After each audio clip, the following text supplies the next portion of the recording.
So, hello. Yeah. First, just give a round of applause for DJ 4 Aces. Who has been making sure this vibe is pretty good, I think. Y'all got it. Yeah. So, my name's Janet Pope. I'm interrupting your dinner, but keep eating and drinking. My name, like I said, is Janet Pope. P-O-P. Yeah, you got it? Really? Okay.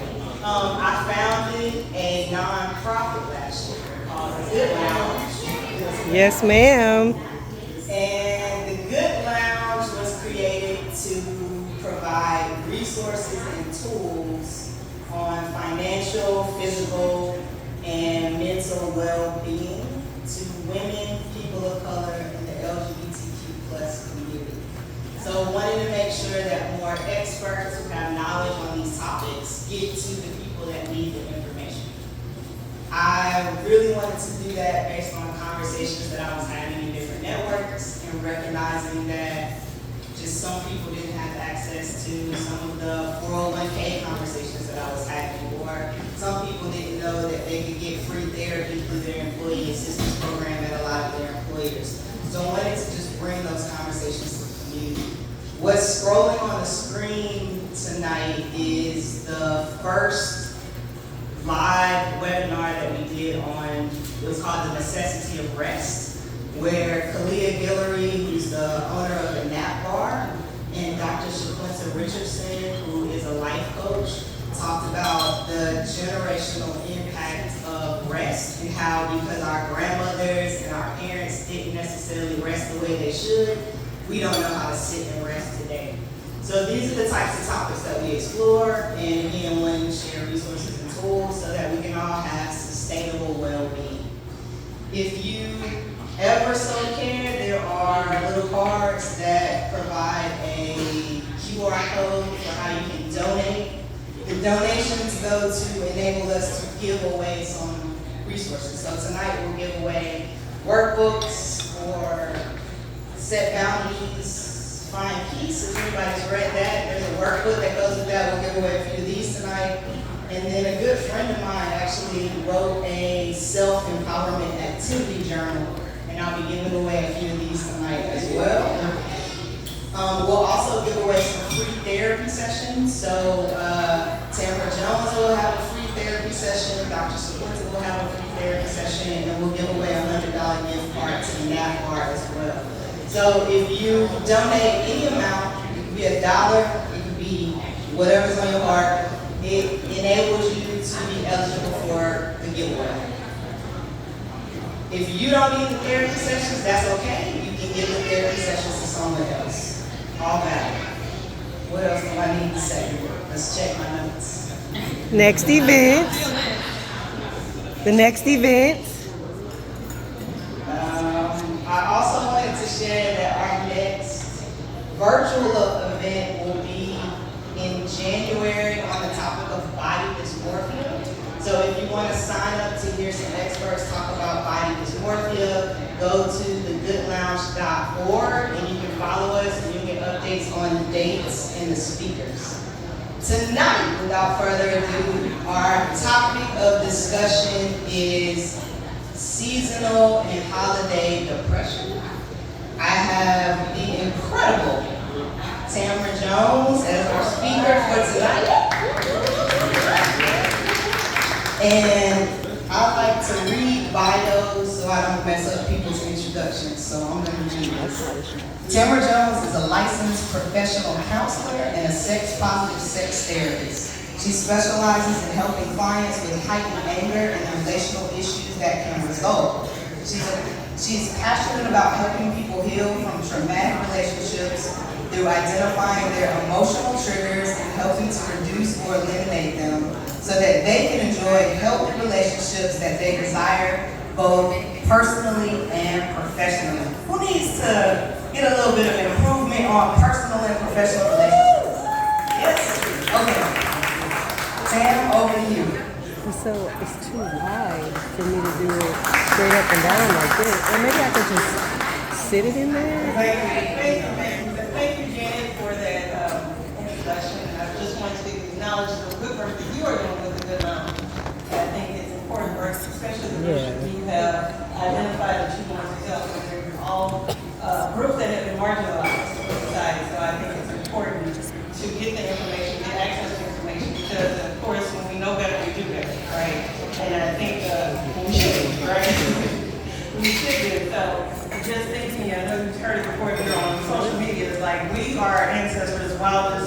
drink, right? Because no longer are we waiting for crumbs to just be fed to us, like we can get out here and determine our own pathways. So I commend you on the work that you're doing. So as I transition into tonight's topic, I do want to have a transparent moment.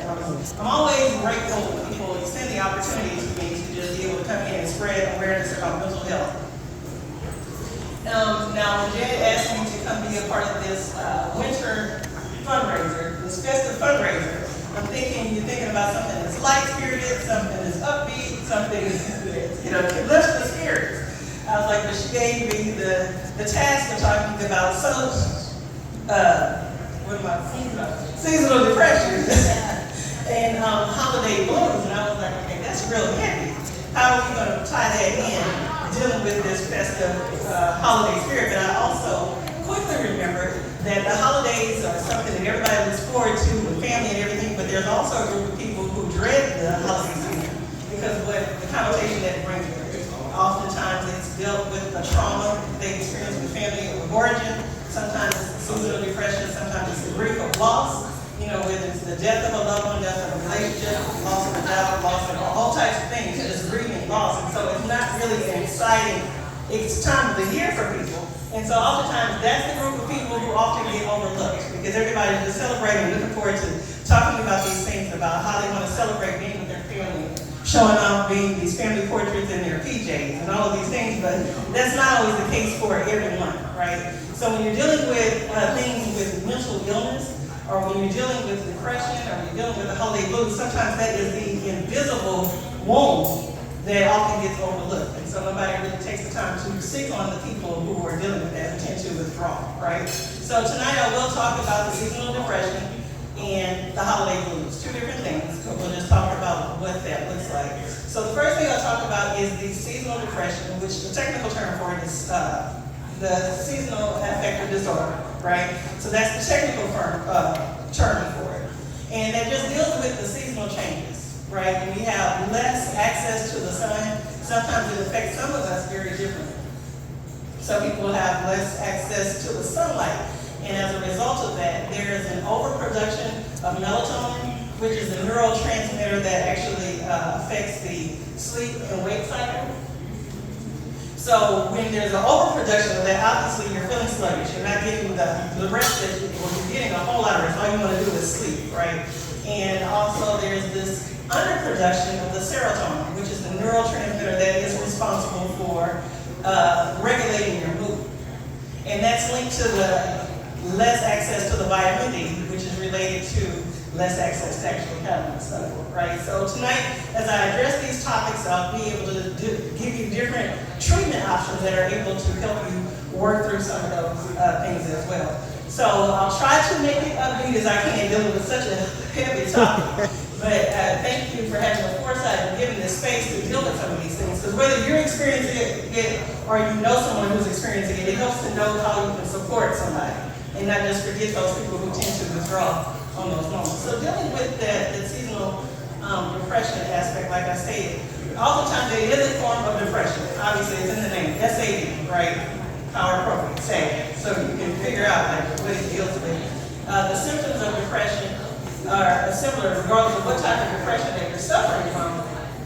It's dealing with the tiredness, right? The lack of motivation, the loss of interest in activities.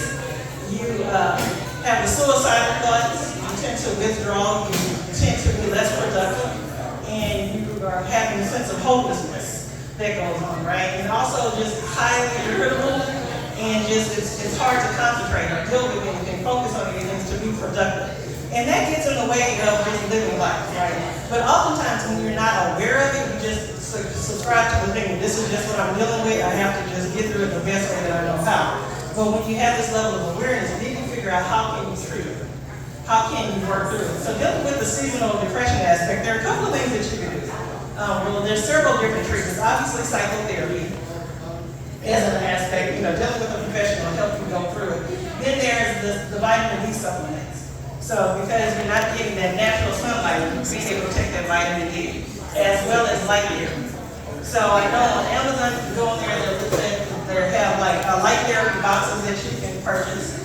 And that comes with just being able to get up in the morning and just spending at least 30 to 45 minutes dealing with that light so that it's activating what it needs in their brain for you to regulate typically how you would when the sun is out all during the day. And also just being able to get outside, being able to go outside with 30 to 40 minutes, you're getting that sunlight exposure, and you know you have those alternatives. So more information on that, you can contact me and I'll be able to give you more information on how you do those light box therapies. So the second thing I want to talk about is those holiday blues. So we talked about sometimes we dread being around family. When you know the family has been the origin of some of your pain. And some people have to be around family, they're forced to be around family when sometimes the perpetrators are there and you just have to act like, sometimes, especially in our communities, right? At one point in time, we were taught to what goes on in our house. Right, okay? And that's detrimental for several reasons, right? Because now you have to act like nothing is going on, and you just have to keep on going like your pain doesn't matter to anybody.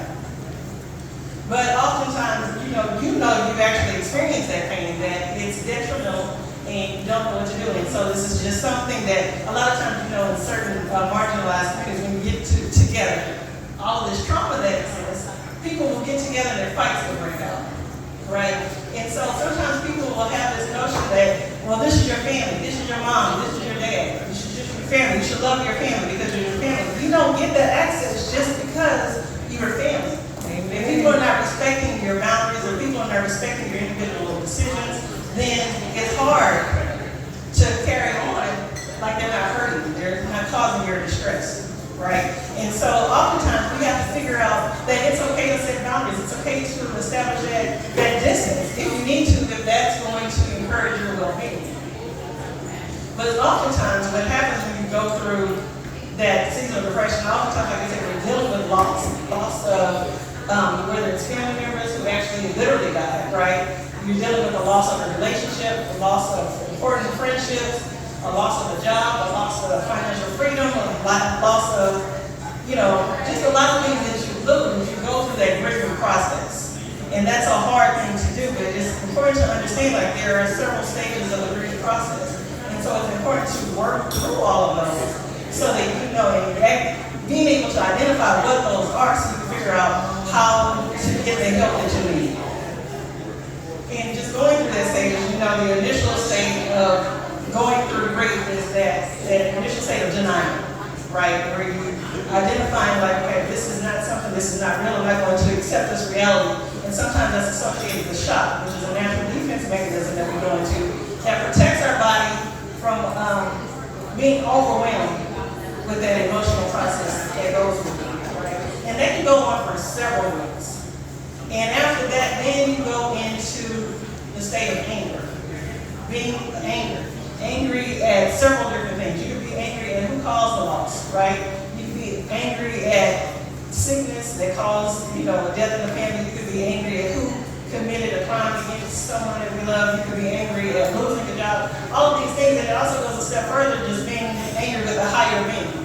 Because oftentimes, if you are spiritual, you are religious, you have, a personal relationship. Some people are just completely turned off from spiritual, anything to deal with that spiritual world because they figure out how can a God who promotes love and all these great things allow this to happen to somebody that I love and care for. How can it allow such devastating events to happen to me, right? And so it's important to know when you're going through that stage of it to let yourself experience those emotions raw and uncut.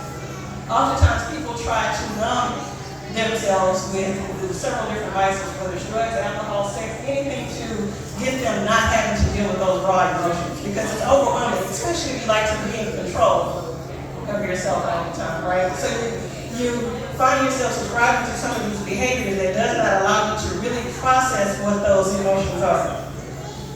But as a result of that, they just avoiding it just allows that situation to linger. Right? It's never resolved because you're never dealing with the true emotions that are associated with that anger. And it's okay if you're angry because unfortunately in the Western culture we're taught to feel like anger and sad, all of these types of emotions, you should not be feeling them. But every emotion that we are assigned, like that, there's a reason for it. That's the body telling us that there's something that needs to be addressed. And once you get through that anger stage, then you go through the bargaining stage, right? So you start to try to figure out, well, if it had just been me, right? You want to trade places with the other person, whoever who got taken from you. If you could have just done this differently, this relationship would work. If you could just give me one more opportunity to work in this relationship, or one more time with this particular job, whatever the situation is, you go with that bargaining process. And then you go, after you get through that bargaining process, the next stage is that depression. Right, the natural place of depression that you go through. And that's the time where you probably do need more of the professional help to work through it, because you don't really know how to get out of it, because the natural response is for us to withdraw and isolate. But I want to make it very clear, community is very important. You have to stay connected. We were not created to be an island. Some people have it in their mindset was like, I don't want to burden anybody with my problems.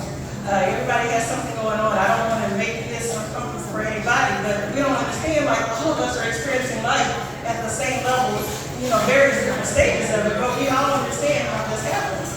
But some of the, I guess, the symptoms of depression, and I think I talked about it earlier, is just all of those things that I mentioned, just like the loss of interest in those activities that you do, the withdrawing and the lack of motivation to do anything, the loss of sleep, the suicidal ideation. So it's important in you getting to that point not to withdraw and just stop living, because that just continues to bring you into that sinking hole. And you feel isolated already when you're going through that place. So being able to identify your support system is very important. And identifying who you feel is your support system is important, because you don't want to deal with somebody who doesn't have the skills to help you work through it. Oftentimes when people are grieving, people say a lot of different things with good intentions, but it's not really helpful. Oh, well, at least they lived a good life as long as they were here. Oh, well, at least you had as long as you lived with them. Or all of these things, or at least you're in a better place. None of that makes you feel good, right? And if you're being honest, some of it just really pisses you off to the point where it's like, that's not helpful for telling me that. So if you're a person that's saying that, just be able to change the language of how you're offering that support. Being able to tell somebody, I'm here for however you need. Because sometimes you try to burden yourself with trying to have the right thing to say, and sometimes you just don't know what you're saying, and that's okay. So the thing about when you're going through that, and then finally getting from that depression part, then you go into the final stage of acceptance. It's not the part that you feel good about the loss, but it's just that now you're at the point where you've accepted this is your reality, this is your new norm, and now how do I move on in my new norm? And you can find various ways, but I'm understanding, like, if you're working with a professional, they'll be able to guide you through that process and help you figure out how to get the resources that you need, the activities that you need. But one of the things you want to make sure that you're doing is that you're still staying present for life. I know one of the things I talked about earlier, one of the symptoms of depression is that high irritability. And one of those things is like, it tends to damage the relationship that you have. And you want to be careful of severing those relationships with the people who are still living, because you're mourning people who no longer here. It's not an act of betrayal because you continue to go on in life. And everybody's stages of grief is different. So it's important to recognize that and respect that about one another. I know when I lost my fraternal grandmother in 2018, I just tried to avoid dealing with the dying process. We were given several months to prepare for it. But obviously you can't get that time to prepare for it. So I tried to stay away as long as I could, because I knew every time that I saw her, I'm breaking down. Now, who wants to be dying? You got to deal with the comfort of somebody else. So I know I finally worked the courage to go visit my grandmother. I'm crying. I couldn't control it, but I was like, I just paying respect to make sure I got to see her. And in her last, day, she told me, she said, don't cry for me. She said, because I've lived my life and you have to live yours. And so that message has been helpful for me with all the other deaths that I've experienced after that, because understanding that life does happen even after we experience loss to that magnitude. So again, the treatments that you can deal with for seasonal depression is like I said, psychotherapy, the vitamin D supplements, the light therapy exposures, and then also just being able to find that support. Like being able to show up for life. Those things that you used to enjoy doing, find a way to continue to force yourself to do it. Sometimes we just figure out, I'll wait till I get better, till I get to do it. But if you're waiting on that moment, it just doesn't happen automatically. Just like when we suffer a physical, when you suffer some things physically, you have to rehab. You have to work through that rehab. And so that's the same thing we have to do mentally. We have to show up for life. So with all of that said, I hope you can find the information. When you're looking to find a professional to work with, I think it's very important to understand you have to find somebody that you have a good connection with, right? Because just because someone is licensed doesn't mean that they're effective, right? Because when you're thinking about a mental health relationship, that's a very intimate relationship, right? You're sharing some of your inmost intimate things with them. And so you want to make sure that you're connecting with someone who's able to connect with you, who's able to relate to you. If you're in your session and you don't feel like they're hearing you or seeing you, that's not a good fit. And it's okay to stop that relationship and go find somebody else that works. It's not okay to say, oh, therapy doesn't work, I tried it. It's just like any relationship. You in that relationship and you continue on until you find the better match. So if you're sick in that journey of finding a professional, just know that you want to be intentional about finding someone who sees you, who hears you, and can be able to help you along that path. Because if you don't feel seen or heard, that healing process can't happen. Because you're feeling neglected in that relationship. So I know that was a heavy topic, but I hope that was informative about the things and dealing with those topics, and I thank you for this opportunity. Okay, another quick round of applause for Tamara Jones. Let's also give it up for Black therapists. Absolutely. Couple other things I just wanted to recap real quick. So I did see something as I was scrolling through different resources to share this week that caught my attention, and it said that as Black people, sometimes the way that we check on each other is a little flyby. Maybe a lot of people do this. I don't want to pick on Black people, but it's like, hey, how you doing? And then I'm always tell like someone else to see how they're doing. I don't really care how you're doing. I'm just kind of saying it. So the tip was to tell someone, how are you doing? I really want to know I have time today. To truly say, like, I really want to hear how you're doing. It's not just a flyby, being polite type of thing. And it was emphasizing that we should do this more with Black men. And I think that's true. And we need to just take care of each other. So I think my takeaway for you tonight or tomorrow or at some point in the next, let's call it week, really check on someone. It hit me when we lost Twitch. I have no idea what happened with that. And suicide is high. I also happened to lose 2 people in my network to heart attacks in the last 7 days. And my sister told me that heart attacks, she's a nurse, that the volume of heart attacks around this time of year is much higher than any other time of year. So people are more stressed. I don't know if they're stressed about holidays or breaking their pocket to give gifts or just trying to keep kids happy or whatever. People are more stressed out this time of year. So take care of yourselves, take care of each other. I do want to give a couple of giveaways out. So if anybody has a tip that either Tamara shared or a tip that you want to share that will help somebody with seasonal depression, let's share it and I'll have something for you. Yes. You need the mic or? Hi everyone, my name is Tanisha Ingram. Something that I do with my family members and like my friends, I used to have a hard time speaking and like keeping everything in. So I would call and say, hey, do you have the capacity of this load of, and I'll tell them the situation. Like say for instance, do you have the capacity of the load, I just lost my job. If they say no, Tanisha, I don't have it today, I know God provides me with different tribes. So I reach out because you have people around. You're not alone. And we tend to think that we're alone. And we go in our own shell. You have people that love you. You have to remember you are loved, you are protected, and you are safe. And something else that helps me is affirmations. Just saying for just 3, I am strong, I am powerful, I am loved. I give love, I receive love, love is all around me. I give respect, I receive respect, respect is all around me. And just take time to be still and just quiet your mind. And you can do that by music. You can do that by going into nature, like Ms. Jones said, going into the sun and letting it just kiss on your skin. And with grief, 2020, I lost my godmother. She was literally like my second mother. And I went into a stage of psychosis where my family had to deal with my truth, things that I held in because I put others before myself. So self-care, self-love is so, so, so important. Thank you. Anybody else? Are they volunteering you or you really have them? Okay.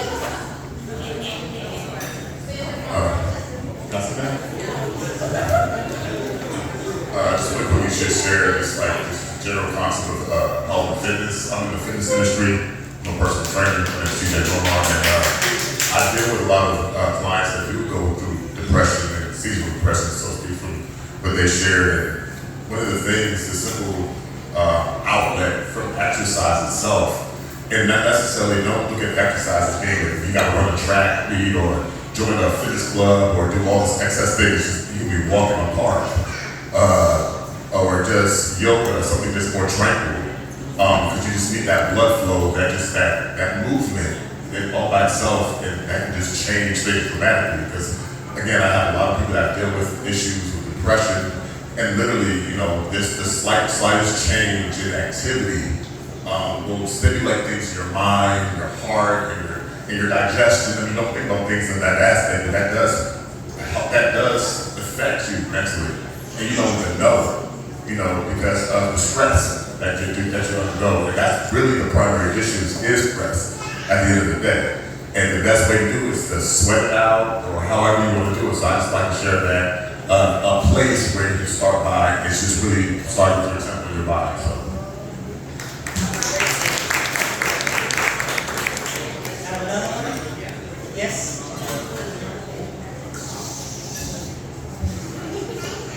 I don't really like talking to the microphone, but I will, for this setting, I will definitely say that seasonal depression is something that is real. For someone that just moved from New York City, I've been there for almost 20 years, and as you know, we truly had seasons there. In the winters, in the falls, and even the springs are cold. It's not comfortable, it's not pleasant, there's not a lot of sun. Me moving to Houston has been one of the beneficial things for me because the weather, as y'all know, as you can see, has been all over the place, but for the most part, it is positive, it's hot, it's sunny, it definitely has helped my mood, my attitude, my overall well-being. But what I will say, since I'm in a group of all people of color, I would just say, please don't suffer in silence. Someone who has been diagnosed with anxiety and depression a couple of years ago, I did suffer for many years in silence, but I realized that there are so many people around us that are going through the same things that we're going through. So your outlet or your person of confidence that you trust may not be your mother, your father, your sister, or brother, but whoever that person is in your life that you feel like you can reach out to and say, you know what, I'm not okay, and I just need some help. Give me help.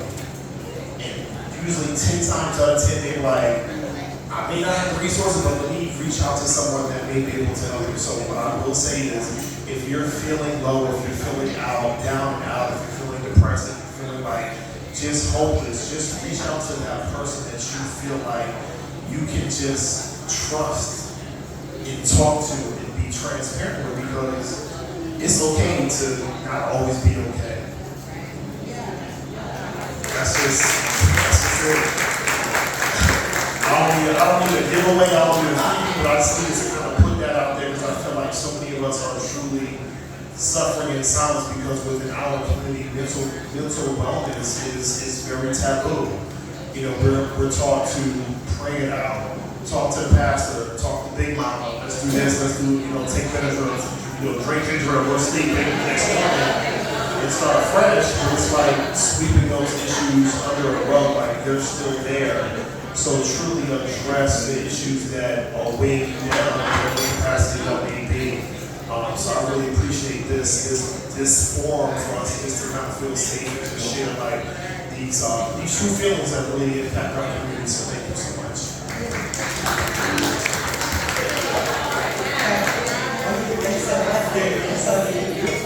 So you triggered a thought that made me want to share. So again, please, if you do nothing else, follow thegoodlounge.org. We will, in our next in-person session, have virtual reality goggles that enable meditation. So I'll be honest, I struggle to meditate. It's not something that I'm very good at. But these virtual reality goggles help you meditate. And we'll have some for people to try out. And I'm actually in conversations with the CEO about how we can give some of those away in the future. So at the next in-person event in February, we will have in-person virtual reality goggles for people to try. So again, thegoodlounge.org, please follow. Thank you so much for allowing me to step up. I too, like Ms. Jones, have a background in mental health and need to step in more. I'm also a registered nurse, and what I want to add more to what everyone else was saying is that I believe that we are made up of body, mind, and soul. The Trinity is important. And for us to acknowledge mental health, physical health, we also have to be cognitive of financial health. And if you can't attack one without attacking all three. We in this Black community have to learn how to be mentally strong, physically strong, and financially strong. And in order to do those things, you have to have support in all three parts of that. So I just wanted to add as a nugget, let's not forget financial health, because a lot of us experience depression because of financial issues. And we don't have the skills, we don't have the knowledge, we don't have the teachers in our community to teach us how to help in all three aspects of life. So don't forget, all three are very, very important. That's all I have to say. Speaking my language, I mean, I don't want to get on the soapbox, but that's exactly why for the Good Lounge it was financial, physical, and mental. And I'll be honest, I need help finding financial speakers and financial experts. So if you know financial experts, everybody's pointing to the same person. You? Okay. So it sounds like you'll be speaking at a future event on finance. And you, all right, I know y'all. So easy. You're a financial expert?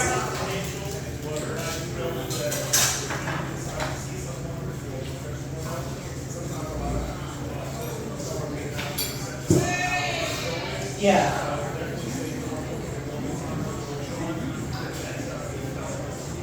Yes. That's true. Yeah, that's a good tip. Thank you. Absolutely. Okay, last one because I want to get the music going again. Yes? Okay. Because I'm sure it's a microphone. Hi, sort of people I know and don't know. My name is Melissa. All I wanted to add was I think that, like, similar to what everyone else said, that community is a super huge support. As someone who has moved around, originally in New York, I lived in various different cities. Houston was a place that I came and stayed because of the community that I found. You know what I mean? And that's why I'm here. But in addition to community support, I have been someone myself who, although I love community, don't really reach out because I will feel like, hey, I'm being hurt. Hey, this is too much. I don't want to be that guy at that time. And like, so one thing that I've started doing more frequently is journaling. Sometimes my journaling is literally me saying like, I had a terrible day, scribble, like, but I'm getting it out. You know what I mean? Like, even though I don't have the words for what I'm feeling, even though I'm feeling enraged, like, this is the thing that I started to do for myself. And now I'm dating someone who struggles with, you know, communicating. So we both have, I got like a journal for Christmas with like prompts, because I'm that guy. And so I got them a journal with prompts, and then someone gifted me a small notebook with journal prompts. So once a week, we're each gonna do it and then share. are you comfortable? Do you have space? Do you want to share?